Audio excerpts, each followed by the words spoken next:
Hey, Rick Sayes here. Welcome to another episode of the Outdoor Biz Podcast, where I hope to provide entertaining conversations with retailers, brand managers, athletes, executives, and others in the outdoor biz to get their stories, tips, strategies, productivity tricks, and ideas that you can apply and take your career or business to the next level.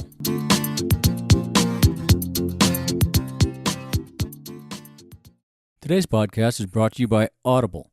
I've used Audible for many years now. I'm on the road a lot, and Audible allows me to enjoy the great books I discover or are recommended by friends. Get a free audiobook download and 30-day free trial at www.audibletrial.com/theoutdoorbizpodcast. There are over 180,000 titles to choose from for your iPhone, Android, Kindle, or MP3 player. Start your 30-day free trial with Audible today. Today's guest is Greg Madrigal. Greg is the founder, owner, and chief net maker at Sierra Nets. Greg has been fishing and working with wood for over 20 years and makes some of the nicest custom fly fishing nets and accessories you'll find. I think you'll enjoy our conversation. Welcome to episode 047 of the Outdoor Biz Podcast. Today we're speaking with Greg Madrigal from Sierra Nets. Welcome to the show, Greg. Hey, Rick. Thanks for inviting me here. Yeah, good to have you on. So let's start with your background. What was your first exposure to the outdoors? Was it as a kid? How'd that happen? Gosh, I grew up in Northern California and on an apple ranch, and my childhood was spent climbing trees, being in the outdoors. I mean, back in the 70s, nice. There were no video games. Actually went out and played and dug holes and got dirty. Chased animals. Yeah, exactly. Got dirty. Yeah. And then, we moved from there to Idaho, and I spent a lot of time fishing lakes and some streams up there with my friends. And I remember fishing for carp in the canals and trout in the mountains, and wow, fished the Snake River. Yeah, so I've been fishing a long time. Awesome. Did you grow up close to the Snake River? We were a ways away. I remember my dad taking me out there one time he bought me this. I remember it was pink. I don't know why it was pink, but it was a fiberglass pink recurve bow. And we bought a spool for it with the string, and we went out trying to shoot carp with it. I don't think we ever got one, but I'll never forget that. That's pretty fun. And you were saying that you did a lot of crawdad fishing. Was that on that river, or was that somewhere else? Actually, in Idaho, my mom used to. That was my favorite thing to do. I would ask my mom, "Hey, can I go crawdad fishing?" And she would take me to this little canal, a little irrigation ditch next to some railroad tracks a few miles from the house. And I would go with my Doberman, and my Doberman would run off into chasing muskrats and whatever else in nice. The cattails and tules. And I would just have a ball with a piece of bacon on the end of a string, catching all the crawdad I could catch. Wow. And did you cook them up? Yeah, we did, much to the chagrin of my sisters, who hated the smell. Oh, really? But they're fun. It was fun to go out and catch my own meat and bring it back and eat it. Yeah, they're pretty good eating too if you prepare them right. Yeah, a lot of work, but they're very good. Yeah, exactly. So it's funny. Sorry, go ahead. Real quick on that. I grew up with 6 sisters, and we were always fighting. So my mom, I remember, I think looking back on it now, I'm pretty sure that she used those crawdad trips as an escape for her, because sometimes she would either drop me off, right. Which is unheard of, to take your kid a few miles away and just drop you off. These days, yeah, forget it. Yeah, by yourself in some back alley near a railroad track. Right. But she would do that, or sometimes she would just sit there for hours reading a magazine or a newspaper in our old wood-sided station wagon, and I think that was her escape from the family hustle. Right, her downtime. Yeah, get me away from this zoo. Exactly. That's awesome. So that's how you got hooked on fishing. Is that where you got hooked on fly fishing also? Fly fishing is a little bit different. I got into that later, maybe about 18 years ago. Somebody gave me I think it was a 9-weight fly rod. Wow. And I took that. I didn't know anything about fly fishing. I bought a line, obtained a reel some way, somehow, went up to the Kern River, and I was casting this thing like clear across the river going, wow, this is kind of cool. Right. And on one of my back casts, and all I had on it was a single nymph and no indicator, know anything, I'm casting at a 45 degree to the far side of this boulder. Wow. I mean, it was ridiculous. I would never fish that way today. Right. but actually, on one of my back casts, I caught a fish, and I was like, what? So I was hooked. Was that on the upper current or the lower current? That was the upper current. Yeah, nice. Just yeah. right at the powerhouse, actually. Oh, yeah, yep. I know it well. I river guided on the current for 6 years. Oh, yeah. Yeah, very fun. Yep. It was a pretty wild river back then. Well, you get around. Yeah, I've done a few things in my life. You got to keep everybody guessing, right? So these days, I've seen a bunch of photos and stuff. You fish a lot on the LA River, right? I do a little bit, not a lot, but okay. I fished 2 areas of the LA River, down in Long Beach, right just above where it hits the brackish water. Yeah. And then also near Dodger Stadium, just above downtown. And it's a really beautiful area. I mean, there's a lot of trash and homeless and things like that. But you can get past that. It's actually really beautiful. There's lots of birds and wildlife. And there's actually 3 different species that I've caught there. Largemouth, sunfish, green sunfish, which are really good fighting. And then I've caught, obviously, carp. So wow, that's interesting. It's kind of you never know what you're going to get when you go there. Oh, and tilapia. Tilapia, that's amazing. Wow. And yeah, they're breeding in there. Huh. Just and you fish that with a 6-weight? Typically, I use a 5-weight because I don't own a 6-weight. So it works for all me. right. Yeah, there you go. Yeah. That's all you need, though. I guess I've seen you guys catch some big carp. Yeah, I think, oh gosh, my biggest fish was right around 30 inches on the LA up by Dodger Stadium. Wow. 30 inches, and it was pushing 15 pounds. Interesting. And that thing gets pretty high water sometimes, right, during storms?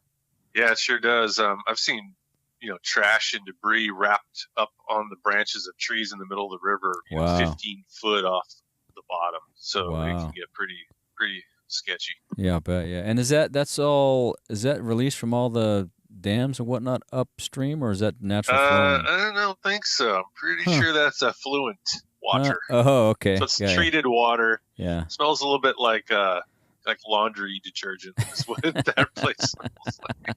So you use your secondary pair of waders for that place, right? Yeah, we don't take our good stuff there. Just our beat up old wading boots and waders, and the water's clear though. I mean, it's super clear. The fish are a little spooky, but what carp aren't spooky? Yeah, carp are spooky by nature. Yeah, exactly. Yeah, interesting. We'll have to come up and do that sometime. That sounds fun. Yeah, definitely. And when did you get into woodworking? Well, my dad was a general contractor, not the kind that made a lot of money, but the kind that toiled forever, trying to feed 6 kids. And he had all the tools of the trade, a table saw, which my brother still has today. Nice. He's an old craftsman. Things like an antique now. But, wow. Yeah. And, I helped him on jobs all the time. And so, was holding plywood for him as he fed it through the table saw. That's kind of how I got my. Sounds like what I did with my dad too. Yeah, welding, woodworking, everything. Yeah.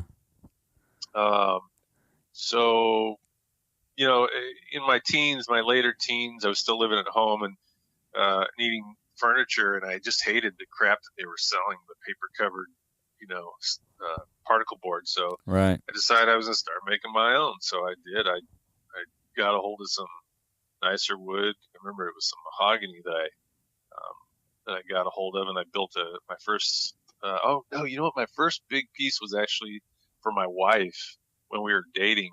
I built her a CD rack. Nice. Yeah. Well, we needed those back then. Completely obsolete now. Right. They were. I ended up selling that at a garage sale. Yeah, they were valuable in the day, though. Yeah. Yep. And how'd you navigate making furniture to making nets? Well, let's see. That was a long transition. I was making furniture for friends, family, myself. Yeah. Pieces I still have today, and I started working at a place where they were throwing away just unbelievable amounts of wood, mahogany, cherry, maple, walnut. It all ended up nice in a wood. 40-yard dumpster. Jeez. And I just, growing up with not a lot, I hate to waste things. Well, I was gonna say, were you a saver? Yeah. Oh yeah. I'm not a hoarder, but I'm on that edge. I'm on an edge there. Well, if you're a woodworker, you're a hoarder. My dad my dad makes beautiful bowls. He turns wood on his lathe, and he collects wood like you wouldn't believe. I mean, well, they say that the best time or the best time to buy wood is when you see it, because you'll never see that piece again. That's true. That's probably true. Yeah, yeah. So it's funny, as I obtained woods. It was a funny transition. I started gathering woods from different sources. Everybody asks me, where do you get your wood? I don't have any one place. I've got lots of different places. I mean, I told you I dumpster dive for some.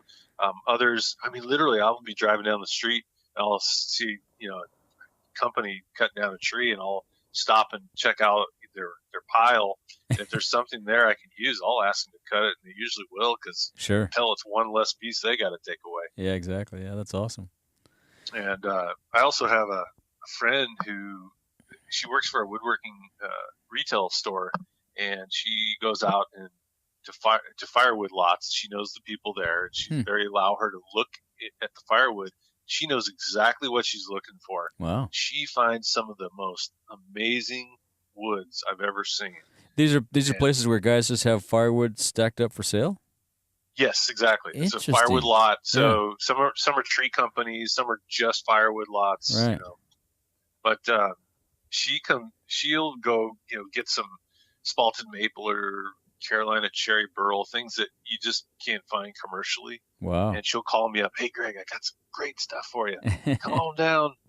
And we do. It's funny because my neighbors call her my wood hookup. There you go. Like a drug transaction. She rolls up in her truck, pulls down the tailgate. I start looking, and I hand her a check. Nice. That's awesome. And so you started collecting wood, making wood. When did you make your first net, and why did you make your first net? My first net came about in the early 2000s. I made it from a wood magazine article on building your own net, and that was right when I was just getting into fly fishing, and I was always into conventional fishing, but I was just starting to get into fly fishing. I'm like, man, that'd be a cool project to take on. Right. So I made it, and it was out of some of that salvaged mahogany I found in that dumpster, and some maple that I found in the dumpster, and I made myself this cool little net that I still have today. Very cool. So it was a little kit thing. How to? What's that? It was a kit kind of thing. How to make a net? It was more instructions. They don't not a kit per se. Oh, but instructional. Yeah, cool. Yeah. Yeah, and then a couple years later, I ended up building a net for my buddy, and then right after that, I built 2 nets for charity. Oh wow! And I was like, this is pretty cool. Yeah. And fast forward a couple of years, and the Great Recession hit, and I lost my job at the place where I was getting the wood. But I had saved a lot of it, which some of it I actually still have today. Wow. And I decided at that point I did some consulting, and then I worked for another company where I was getting wood from out of their dumpster. And then that job too succumbed to the Great Recession. And I basically had it with corporate America. I was over working for somebody else. Yeah, I was stressed out. Being a slave to someone else's time. It was even worse than that. I literally felt ill, like I was going to die. I went to the doctor, had a treadmill test. Wow. Checked me out. They were like, you're good, but man, you're stressed out. And I'm like, I know. Yeah. Yeah. So that's when I decided, you know what, I can't live the rest of my life working for somebody else. I need to do something for me. Yeah. And so I started Sierra Nets. I said, I'm going to combine my 2 passions, woodworking and fishing. Sweet. And that was, how long ago was that?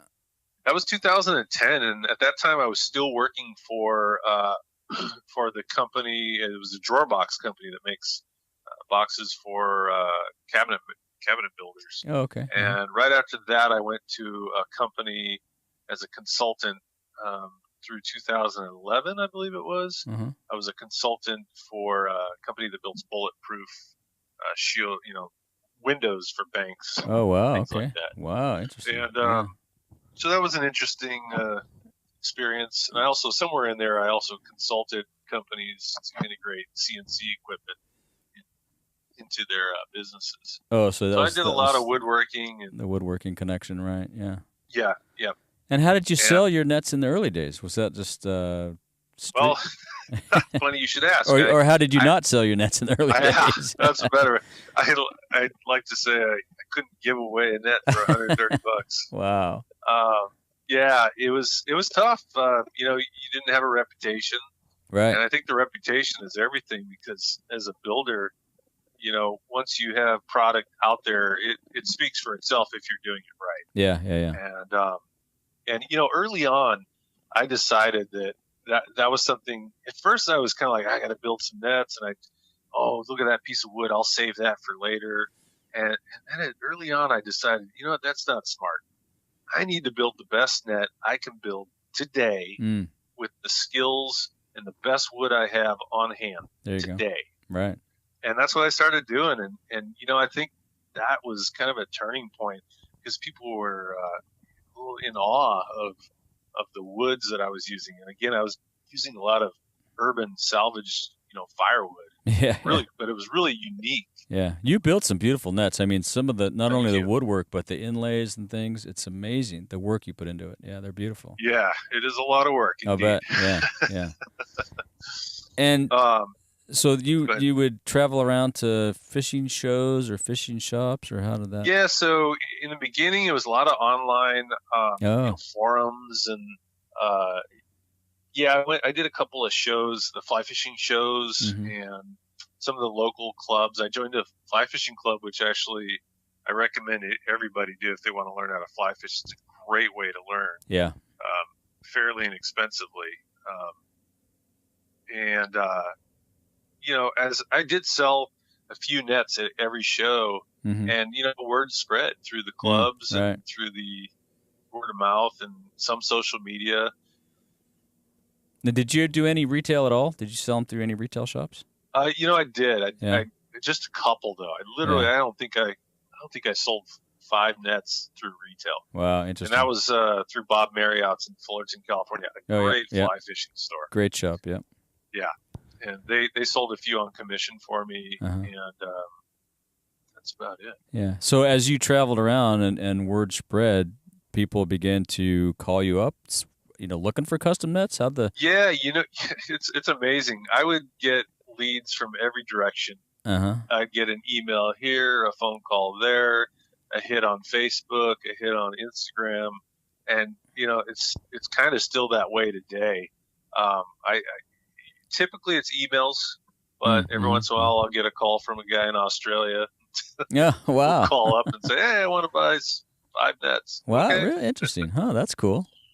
Yeah, I've got customers all over the world. As far away as Amsterdam, building 3 nets for a gentleman in New Zealand right now. Wow, very cool. Yeah, all and over do you Australia. do any any work for building any nets for charity or any Yeah, as a matter of fact, I'm glad you asked that. I do about a net a year on average I do with a couple other, like a rod builder friend of mine and a custom lanyard builder, and we get together. We've done it 3 times now. Last year it was super successful. I think we raised I forget the number. It was something like $10,000. Wow, that's awesome. Yeah, $8,000. I don't remember, but it was thousands of dollars we raised, and we split it between Project Healing Waters, which is a fly fishing charity that takes injured vets fly fishing. Yep, great group. And Casting for Recovery, which is one that does the same thing for women with breast cancer. Yep, awesome. We'll link to those in the show notes too. Yeah, that's cool. Fabulous. Yeah, and you're doing. I think I was talking to Lee Fortune. He was helping you do something for Trout Unlimited. Is that right? Yeah, Lee's a good friend of mine. He's the owner of Newcast. Yeah, just bought great Newcast. Fly fishing equipment. Yeah. He's come over a few times and hung out with me at the studio and helped me build nets. Right now, we're scheduled to meet up here in about a week and a half. He's going to come over for a couple of days and help me out on this job I'm doing with 12 nets for TU. Oh, cool. Unlimited. Awesome. Very good. Yep. Awesome. You were telling us about the other outdoor activities you participate in, fishing all around. Right. So definitely fly fishing is numero uno. Yeah. I love to hike too, but I like to hike to where there's a means to an end. I like to hike to where there's fishing. So I definitely like hiking in the Sierras. Yeah. Getting into the backcountry. I usually do a trip every 4th of July with some friends, and we go up to gold trout country, and we camp beautiful. out for 5 days. And awesome. I usually pack up a 70-pound pack. Oof. It's a little crazy at 11,000 feet. 70 pounds? What are you taking, man? Don't let my outdoor buddies hear you say that. I 70. take my float tube, bins, waders, the whole 9 yards, and there's nobody else on the water with me. Yeah. All right, I gotcha. Sinking line, all that. It's fun. I get some nice fish. I'll bet. Yeah, that's awesome. Yeah. So other things, whitewater rafting, just like you, love to do that. Cool. Done it all over the world. Yeah, you just got back from Zambezi, right? Yeah, I did. My wife actually went whitewater rafting. I abstained because I was still trying to hook up a fly fishing trip for tigerfish, which never materialized. But okay. My wife went on the Zambezi, and they said, and we hiked. We whitewater rafted the Merced and Tuolumne this year, which were huge. Oh yeah, no kidding. And they said her and the other couple we were with, we all go whitewater rafting a lot. Yeah. And she said the Zambezi was the biggest water they've ever been on. Oh yeah. Yep. My wife's knee got tweaked. She's still hurting. It's a sprain. That's a massive river. I turned it down a trip to the Zambezi, but yeah, that's huge water. Yeah. Yeah, I did get to when I was in South Africa. I did get to do a little fly fishing. I hooked up with a guy off of a Facebook group, South African fly fishing group. Oh, cool! And he was really cool. He offered to take me fishing, and he did. He took me to this beautiful canyon where there was a clear running tannin stained creek with trout in it. And wow! Got some trout. Awesome! Really, trout in South Africa, and guess where they're from? Well, who knows? They're rainbow trout, and they are McCloud River rainbow trout. No kidding. Originally imported from California in the late 1800s. Wow, that's awesome. Yeah, pretty trippy to go halfway around the globe and catch fish that you see every day at home. No kidding. That's nuts. So do you have any daily routines to keep your sanity? Do you meditate or walk the dog? Obviously, you must get some kind of exercise.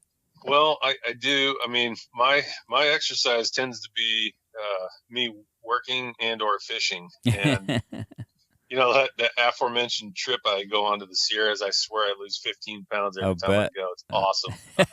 I'll bet. But I work out of my studio, and it's in the city. Unfortunately, I'm a country boy trapped in the city, but my zen is to be outside, and so I'll literally just stand outside in sand, staring around at the trees. And I'm a self-described bird nerd, and I love to check out the birds around, and it's amazing what you see when you're looking for them. Yeah, right. Yeah. All kinds of different birds, and so I stand outside and look at birds, and that's kind of my thing. Do you have a life list? I kind of do. When I went to South Africa, man, that was some amazing birds. I can imagine. I mean, everywhere you turn, it's just like, holy crap. I mean, things you see in, National Geographic. Right. Just amazing birds. So, yeah, I do kind of have a life list. I'll probably put one together eventually, like a comprehensive one, because I've seen some really rare birds. I think you can download them online. I'm sure you can go to Audubon or something and download list. Yeah, there's one called eBird. There's an app called eBird I use. It's pretty cool, and I just haven't taken the time to do it. It's just I've got lots of lists kind of spread out. Like I bought a book in South Africa of 300 easy to see birds, and I think I saw 120 of them. Nice, yeah, that's awesome. Very cool. Yeah. And do you bird on the see any cool things when you're in the Sierra this year? Or? Not in the Sierra so much, but I will tell you a really cool story that just happened to me recently. So just returned from South Africa about 5 weeks ago, and one of the birds I wanted to see was called a red bishop, and this thing is a beautiful orange, fiery orange red color with jet black mixed in. Wow. Just a beautiful bird, and I wanted to see it, but I didn't.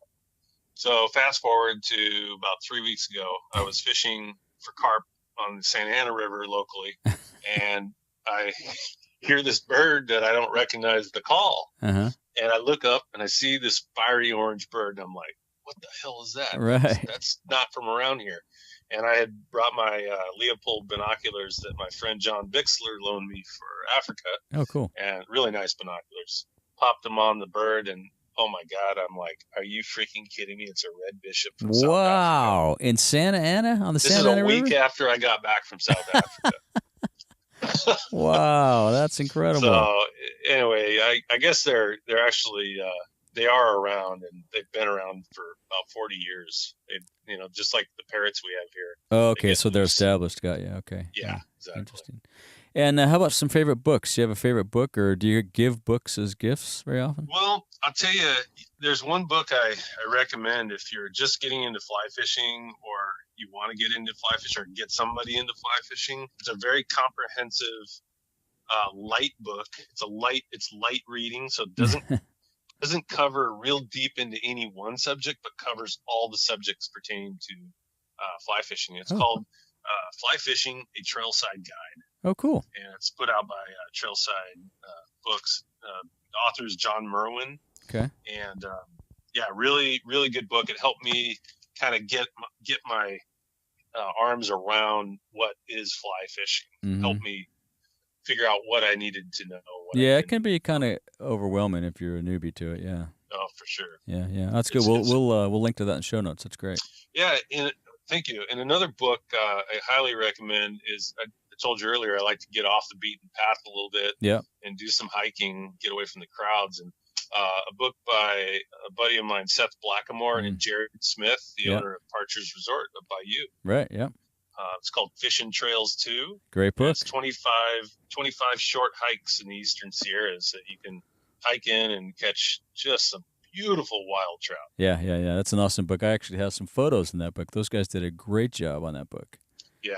As a matter of fact, that's one of the cool things is the photos in that book are beautiful. So if yours are in there, that's saying something. I got a few. Yeah, thanks. Yeah, and like you say, it's not. You can get off the beaten path, get away from the crowds, catch some great fish, and you don't have to hike. I think the longest hike in there is maybe 3-4 miles. Yeah, exactly. It's just day hikes. Yeah, so awesome, perfect. Yeah, so that's a good book for people. I mean, it's not just geared toward fly fishing, but guys who want to fly fish. That's a great way to go because you get back in those backcountry lakes and the fish get stupid and hungry. Yeah, cool. That's right. Yeah, and it's beautiful too. Yeah. How about any cool apps that you use to?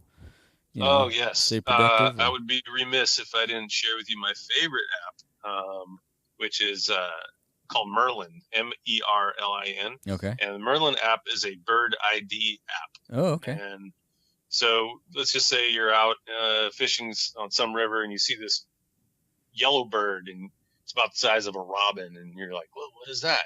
Well, you go into open your Merlin app and you say, okay, I saw a bird at this location. It knows your location, and it tell it it's about the size of a robin and it has yellow and black on it.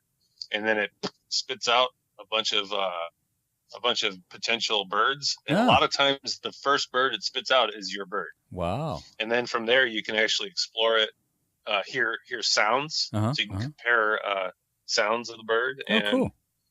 Yeah, it's awesome. A really cool app. Well, we'll put that in the show notes. Awesome. Dude, that's good. That's a good one. I might download that one. That sounds handy. Yeah, it's got a lot of Western. There's a Western pack for the birds out here in the West. Very cool. And anything you want to say to our audience or ask of our audience before we kind of finish up here? Let's see. How about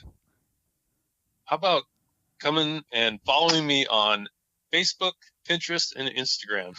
Yep, definitely. I'm on all of them under Sierra Nets. Yep, awesome. And you can see I've got lots of pictures of cool pictures of fish, birds. Yeah, I was on your. We'll link to all your socials, and we'll link to your website. I was on your website this morning, checking things out. The woodwork that you do again is just phenomenal, and you got some great other products that you use on there. What's speaking of other products? Do you have a favorite outdoor gear purchase under $100? Yeah, I definitely. I thought about this because I heard you say it on other podcasts, and And, one of my favorite has to still be, I haven't been knocked off by the Chinese yet. has to be my dual magnetic rod holder. So it's a rod holder for your car. Yeah. It's got a couple little trout that swing and hold your rods in place. Yeah, I was looking at that. We've all got stories of or friends or ourselves where, a wind gust comes up while you're getting your waders on, your friggin' rod falls down in between your open car door and the car door slams shut on it. Yep, or you stumble around putting your boots on and step on it. Yeah, that too. I've seen that happen too. Oh God! So this holds them safely out of the way. Really, really a cool design. Yeah. It was an evolution, but it's neat. You have some cool magnetic net holders too. Those are slick. Those look beautiful. Oh yeah, thank you. Yeah. Yep. Yeah. Well, we'll link to all that. And link to all your Instagram, Facebook, all that stuff. Well, thanks, Greg. I appreciate the time. Man, Rick, it was awesome. And hey, if you're in the area, let's go fishing. Let's do it. Yeah, I'm. I think I was telling you earlier. I spent splitting time now between Bishop and Coronado, hanging out with my folks. So yeah, we'll do it. I'd love to fish some of those LA River stuff. And have you ever caught a carp? I have never even fished for a carp. Oh my gosh! So you're in for exercise and frustration and fun. Well, we got to fix that. So yeah, definitely. Yes. Awesome. Well, I appreciate it, Greg. Thanks. Yeah, buddy. Thanks for having me. I appreciate it. All right. See ya. Bye-bye. I hope you enjoyed that conversation with Greg Madrigal. You can find him at sierranets.com and Sierra Nets on Facebook and Instagram. You'll find links to everything we discussed in the show notes at theoutdoorbizpodcast.com/episodes/047. I'd be stoked if you shared your favorite episodes on the socials, and until next time, thank you so much for listening. This episode's featured advocacy group is the California Wilderness Coalition. Cal Wild is a nonprofit whose mission is to protect and restore the wildest landscapes and watersheds on California's public lands.